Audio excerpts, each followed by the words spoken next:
Christians in the catacombs.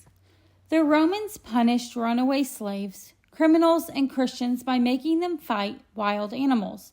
But what was wrong with being a Christian?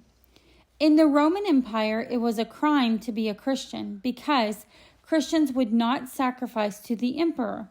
The Roman emperor kept control over the people by saying, "Obey us because we are gods." The emperors claimed to be descendants from Jupiter, the king of the gods. Special feast days were held every year in honor of the emperors.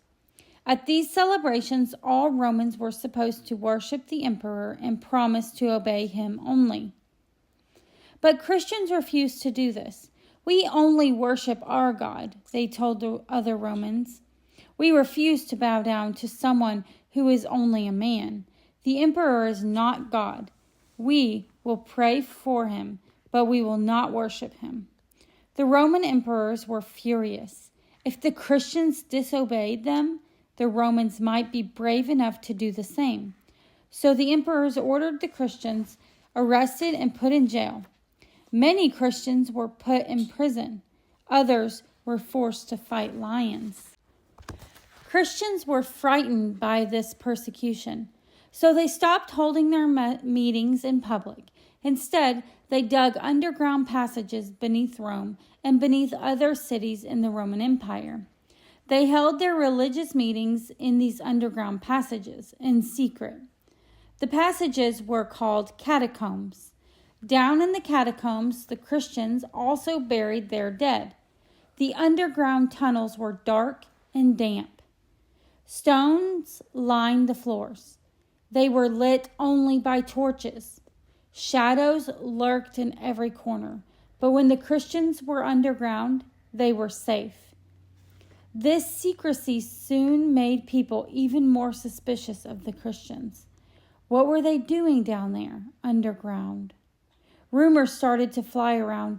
Maybe the Christians were calling down floods and famine on the rest of the Roman Empire. Maybe they were planning to overthrow the government.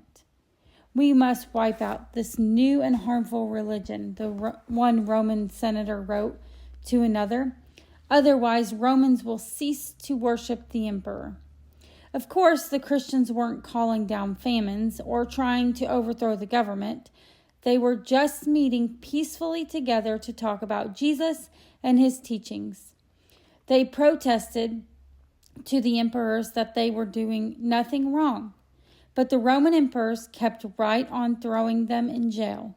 Soon, Christians were even afraid to say to people that they didn't know, "I am a Christian, are you?" If they told the wrong person they were a Christian, they might end up in jail. So they decided on a secret symbol. It looked like a fish. When a Christian met someone she didn't know, she might draw a fish on a wall, or in the sand at her feet, or on the edge of a piece of paper. If the other person was a Christian, he or she would draw a fish too. Then both Christians knew that it was safe to talk to each other. Today, you can still see the catacombs that the Christians dug below the cities of the Roman Empire. Some of the catacombs have tombs of ancient Christians in them. Others have pictures that the Christians drew of Jesus. Archaeologists have found fish carved on the walls as well. Secret messages that the Christians sent to each other.